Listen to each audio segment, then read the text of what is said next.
Bonjour à tous, c'est Daniel, pasteur de l'Église biblique baptiste de Charleville-Mézières. Merci de regarder encore cette leçon. Merci pour votre fidélité, j'espère que vous allez bien.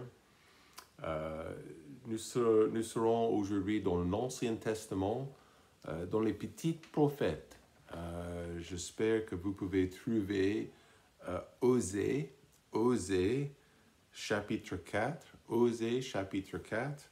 Donc, c'est juste après Daniel dans l'Ancien Testament. Donc, si vous vous trouvez en Ancien Testament dans les petits prophètes, évidemment, les grands prophètes étaient connus comme Daniel, Ésaïe, Jérémie, Ézéchiel. Mais les petits prophètes, ils avaient des rôles importants aussi. Et ils ne sont pas petits dans le sens que ils sont moins importants. Non, ils ont beaucoup de signification pour nous aujourd'hui. Donc, voyez avec moi, le titre du message aujourd'hui, c'est l'idolâtrie spirituelle. L'idolâtrie spirituelle. Osée chapitre 4, verset 6. La Bible dit, « Mon peuple est détruit faute de connaissance. Puisque toi, tu as rejeté la connaissance, je te rejetterai, afin que tu n'exerces plus devant moi le sacerdoce, puisque tu as oublié la loi de ton Dieu. Moi aussi, j'oublierai tes enfants. Puis ils se sont multipliés, plus ils ont péché contre moi. Je changerai leur gloire en ignominie.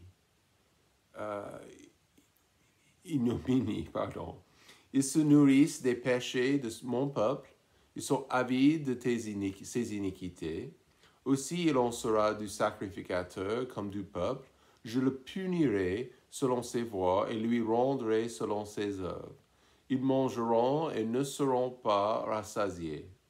Ils se prostitueront et ne multiplieront pas, car ils ont abandonné l'Éternel pour ne pas observer sa loi. La fornication, le vin et le mohu ôtent l'entendement. Mon peuple consulte son bois, son bâton lui prophétise, car l'esprit de fornication égare, et ils prostituent en abandonnant leur Dieu. Prions. Cher Père, merci pour la précision d'Osée et certainement sa vie était compliquée et difficile, comme je vais expliquer, mais vous avez une volonté pour tous. Vous avez aussi quelque chose à nous dire en 2025 par rapport de notre fidélité, par rapport de notre dévouement. Donc, c'est même possible pour un enfant de Dieu de se trouver en idolâtrie. C'est la réalité, c'est possible. Donc, guide nos cœurs vers toi, guide-nous nos cœurs vers ta vérité. On a besoin de toi, on compte sur toi aujourd'hui. Bénis-nous. Au nom de Jésus, nous prions. Amen. Mon père était pasteur d'une bonne église en Géorgie, aux États-Unis, pendant toute ma vie. Au début, il était dans un institut biblique, mais il a pris la poste d'un pasteur dans une ville. Et je n'avais que 4 ans, 5 ans. Et vous savez qu'à cet âge-là, il y a énormément de choses qui restent en mémoire, des souvenirs. Et moi, je me souviens bien, c'était un grand prédicateur, un grand pasteur qui était connu à cette époque. C'était 1982 ou peut-être 82, je pense. Mais ce pasteur, il est venu dans notre église pour prêcher, ou un culte, ou deux, ou je ne me souviens plus. Mais il est venu avec sa femme. Et à mon âge de 5 ans, 6 ans, j'étais super impressionné par la beauté de cette femme. Et en fait, j'avais toujours ça en mémoire. Cette nuit-là, en train de lui parler, en train de parler à ce pasteur après le culte. Et c'était intéressant.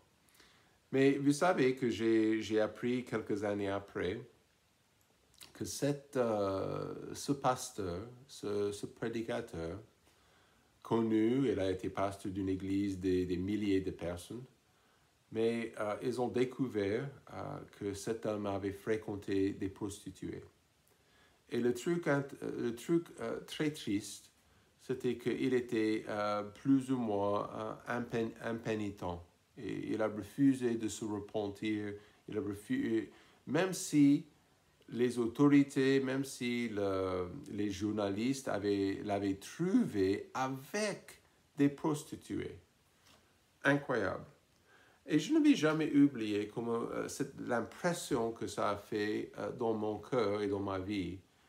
Comment cet homme avait trompé sa belle femme, sa famille, son église. Il n'a pas trompé Dieu, mais il a tenté à séduire tout le monde, mais à la fin, il a été trouvé comme un méchant, hein? Fornicateur, bon, adultère, et c'était un peu choquant en fait, choquant pour beaucoup de croyants, surtout de son église, mais c'est très triste de penser à la douleur ou le rejet expérimenté par un conjoint dans cette situation.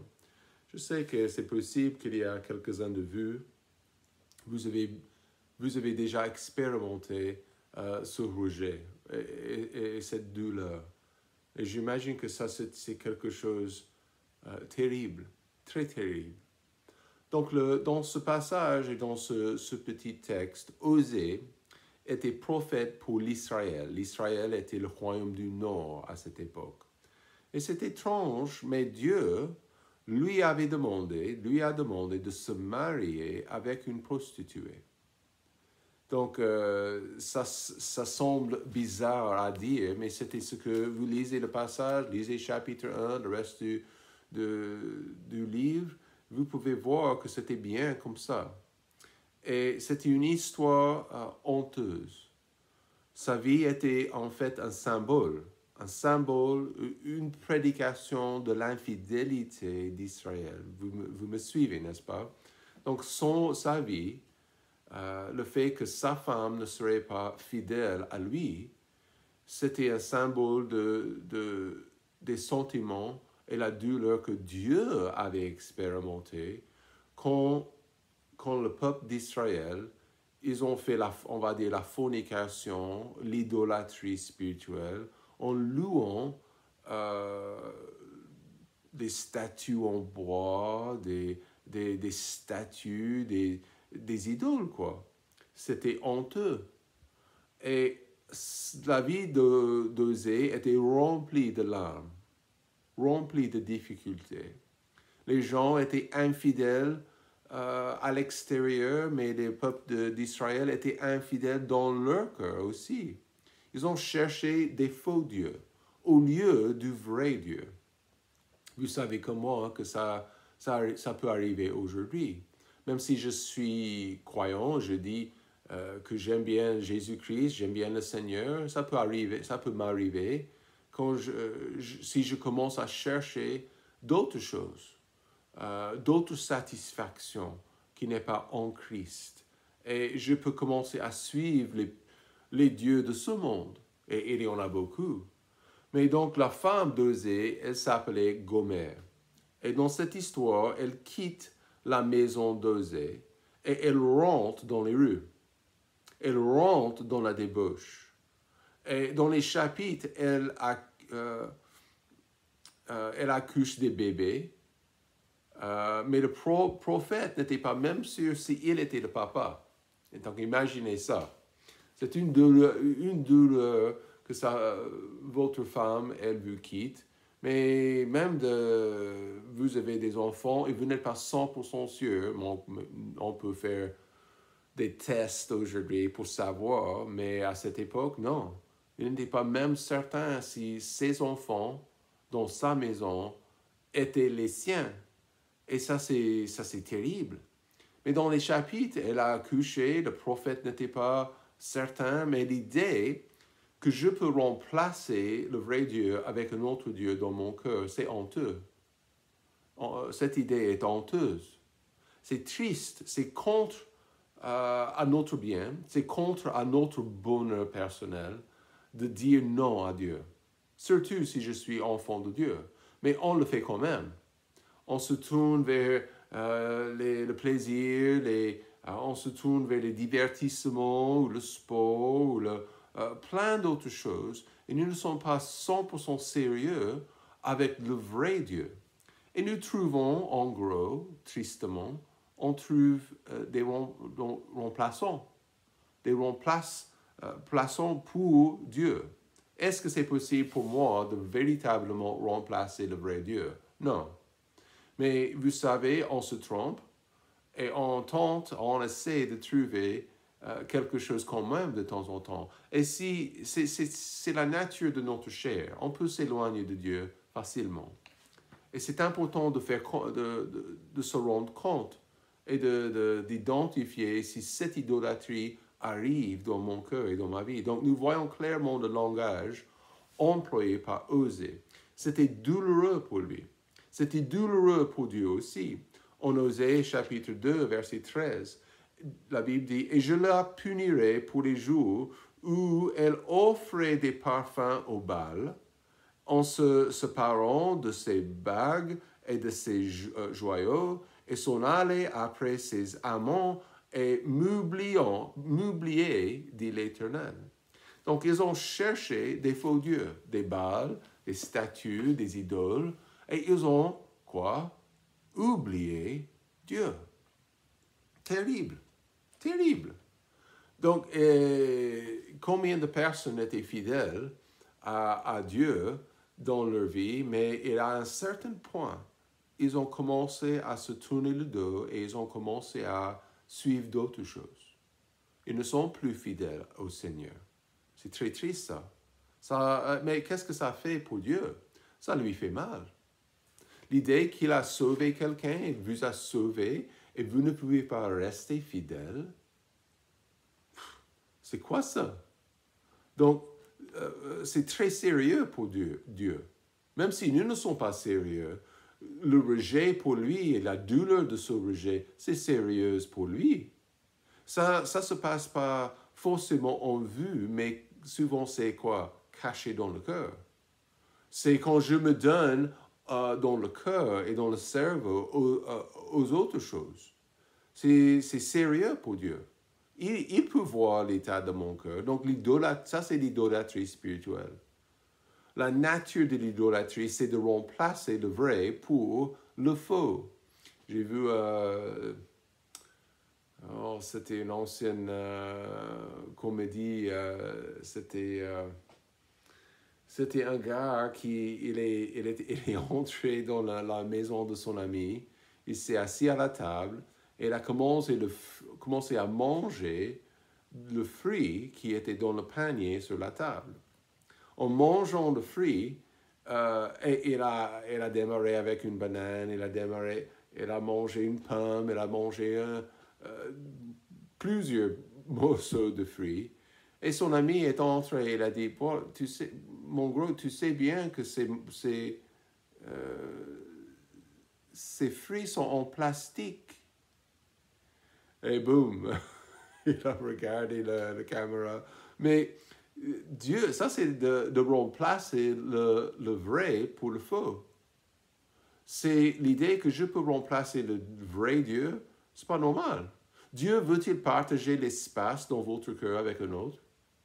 Non. Ça c'est la réponse, non. C'est comme la même chose dans le mariage. Il ne peut pas changer avec les faux dieux, avec les idoles. Donc, en fait, encore, c'est la même chose comme dans le mariage. En Exode, chapitre 34, verset 13, la Bible dit, mais vous démolirez leurs autels, vous briserez leurs statues et vous couperez leurs emblèmes d'Astéra. car tu ne te prosterneras point devant un autre Dieu, parce que l'Éternel se nomme le Dieu jaloux. C'est un Dieu jaloux. Ce n'est pas une jalousie comme la nôtre. Quand la Bible dit que Dieu il est jaloux pour être premier dans nos cœurs. Il n'est pas méchant. Ce n'est pas quelque chose que Dieu il est pécheur. Il nous aime autant. Et il ne va jamais nous partager avec un faux Dieu. Donc l'idée que je peux essayer de trouver un autre Dieu ou un remplaçant pour Dieu, c'est ridicule. Et c'est tellement douloureux, même dans un mariage. Monsieur ou madame se trompe, elle trompe l'autre, son conjoint, et boum, ça présente des gros problèmes dans le mariage. La Bible nous enseigne que Dieu est jaloux. Il ne supporte pas ça. Il refuse de vous partager avec une idole. Ce n'est pas une jalousie comme la nôtre. Donc, vous voyez, vous avez jamais, peut-être, je n'ai pas de chien, mais est-ce que vous avez jamais vu une image des chiens en train de boire l'eau qui est dans le WC? C'est dégoûtant. Mais le vrai Dieu, c'est comme ça avec le vrai Dieu. Le vrai Dieu sait que les autres dieux sont comme ça. Ça ne donne pas la vraie satisfaction. Peut-être ça sent bien, mais ce n'est pas du tout bien. Il nous aime autant pour nous laisser faire. Ça lui fait mal. Il va nous poursuivre parce qu'il nous aime. C'est la croix. La Bible est son lettre d'amour. La Bible nous explique qu'il nous aime. Donc, quoi faire? Quoi? Vous devez choisir. Est-ce que c'est le plaisir ou le monde ou l'argent, le boulot? Ou est-ce que c'est Dieu? Vous devez choisir. Il faut se consacrer le cœur au vrai Dieu. Absolument essentiel, nécessaire. Et il faut le faire, il faut se consacrer, il faut se consacrer notre cœur au vrai Dieu. Numéro 1, parce que nous oublions sa loi. Osée 4, verset 6. Mon peuple est détruit, faute de connaissance. Puisque toi, tu as rejeté la connaissance, je te rejetterai, afin que tu n'exerces plus devant moi le sacerdoce, ou de pratiquer à l'extérieur cette religion, puisque tu as oublié la loi de ton Dieu. L'idée que ces gens étaient toujours, on va dire, fidèles au temple, de faire les sacrifices, mais à la maison, ils étaient en train d'adorer les statues et les faux dieux. Incroyable, c'était l'hypocrisie. Mais ils avaient oublié la loi de Dieu. Oublié la loi de Dieu. C'est à ce moment-là que je commence à suivre les faux dieux. Donc, voilà pourquoi l'importance d'ouvrir mon cœur à la parole de Dieu. De laisser la parole de Dieu, les commandements de Dieu, les principes bibliques circulent dans mon cœur et dans mes pensées. Parce que si j'oublie la loi de Dieu, tout est possible. Vous voyez bien ce qui se passe dans notre pays aujourd'hui. Le fait que les gens se sont tournés le dos sur la Bible, à la Bible, il y a longtemps. Maintenant, les gens, la plupart des personnes dans notre pays n'ont jamais lu un seul verset de la Bible. Un seul verset. La génération présente, aucune connaissance biblique, aucune idée de ce que la Bible dit. Et ce n'est pas choquant, mais les gens comme ça, ils sont en train d'adorer les faux dieux, l'idolâtrie spirituelle. Il faut se consacrer au vrai Dieu. Parce que nous oublions sa loi. Numéro 2, nous oublions la fidélité. En verset 7, puis, plus ils se sont multipliés, plus ils ont péché contre moi. Je changerai leur Dieu en ignominie. Ils se nourrissent des péchés de mon peuple. Ils sont avides de ces iniquités.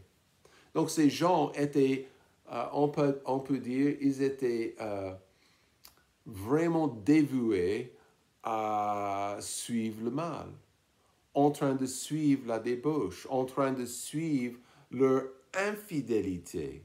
Et la vie, le mariage, on peut dire le mariage d'Osée à Gomère, était une image de ça, cette infidélité. Et Dieu, est-ce qu'il était triste? Mais oui. Mais la différence entre un conjoint qui est trompé aujourd'hui, donc Dieu peut, il peut arrêter de bénir. Il peut provoquer des gros problèmes dans la vie particulière. Donc, il peut vraiment causer des dégâts parce qu'il est Dieu. Donc, nous ne pouvons pas oublier notre fidélité. Ça, c'est exactement ce que Dieu veut à la fin. Il veut notre fidélité. Il veut que je sois fidèle dans mes pensées, dans mes actes, dans ma famille, avec mon boulot. Je peux aller au boulot et être fidèle à Dieu en même temps. Je peux suivre le Seigneur et je peux jouer au sport en même temps. Mais c'est au moment dans mon cœur quand quelque chose devient beaucoup plus important que Dieu. C'est ça le problème, c'est ça l'infidélité. Et c'est seulement vous vous pouvez dire ça, si ça arrive dans votre vie, dans votre cœur. Nous oublions la fidélité. Et c'est la nature du péché dans notre monde aujourd'hui. C'est très, très trompeur, très facile d'être séduit par le mal, par les réseaux sociaux, par l'activité, et nous oublions d'être fidèles à Dieu, à Christ et à son Église. C'est vraiment, vraiment un problème. Donc, examinez-vous. Est-ce que vous êtes 100%, est-ce que vous êtes toujours engagé? Est-ce que vous êtes toujours fidèle au Seigneur? C'est très important de trouver une réponse pour cette question. Numéro 3, il faut se consacrer au vrai Dieu parce que nous oublions la source de nos bénédictions. En verset 9, maintenant, Osée a dit aussi, il en sera du sacrificateur comme du peuple. Je le punirai selon ses voies. Même chose aujourd'hui, en 2025. Et lui rendrai selon ses œuvres. Ils mangeront et ne seront pas rassasiés. On parle de jugement. Ils se prostitueront et ne multiplieront pas. Car ils ont abandonné l'Éternel pour ne pas observer sa loi. Donc, il est la source. Donc, en fait, c'est très important de comprendre, il est la source de notre bénédiction. Donc, il va punir le mal. Il va punir le mal. Et l'idée que ce peuple d'Israël était en train d'être infidèle, donc nous oublions la source de nos bénédictions. C'est Jésus, c'est Dieu. Et l'idée est que je vais oublier la source, le Seigneur. Il est le grand, il est la bénédiction. Il est notre plus grande bénédiction, le fait qu'il est dans notre vie. Mais l'idée que je vais oublier la source de mes bénédictions, je ne sais pas pour vous, mais je veux être béni. L'idée que je peux passer des années, je peux m'écarter, je peux m'éloigner de l'Église, de Dieu, et je peux faire n'importe quoi dans le monde, c'est un peu stupide, franchement, choquant. Donc en fait, il est la source de nos bénédictions et je veux être béni. Je veux qu'il me bénisse. Mais il ne peut pas me bénir si je suis infidèle. Il ne peut pas me bénir si je ne suis pas en train de le suivre et de me consacrer à lui-même. Donc, il faut se consacrer au vrai Dieu parce que souvent nous oublions la source de nos bénédictions. Pour le peuple en Israël, ils étaient en train de prier des statues, allumer des bougies. Vous savez, à Baal, Astéra, ils ont fait souvent des sacrifices humains. Terrible, terrible. Mais ces gens, ils ont essayé de dire que c'était les statues ou le bois qui étaient la source de leur bénédiction. Ridicule. Voyez numéro 4. Il faut se consacrer au vrai Dieu parce que souvent nous oublions la source du jugement. La source du jugement. Donc en fait, la Bible dit ici,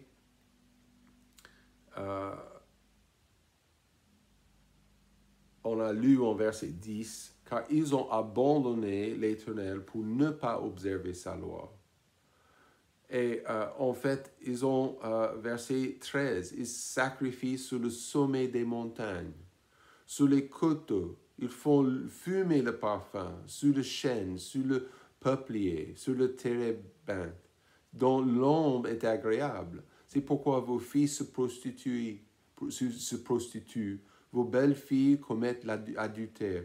Et verset 14, il a dit, je ne punirai point vos filles parce qu'elles se prostituent, ni vos belles filles parce qu'elles commettent l'adultère, car eux-mêmes se retirent avec des prostituées et sacrifient avec les femmes consacrées à l'impudicité. Et le peuple sans intelligence court à sa ruine. Et vous savez, la plupart du temps, avec les filles, les belles filles, ils étaient en train de faire ce qu'ils avaient vu dans les parents. Ils étaient en train de répéter, la présente génération est en train de répéter les erreurs de l'ancienne génération.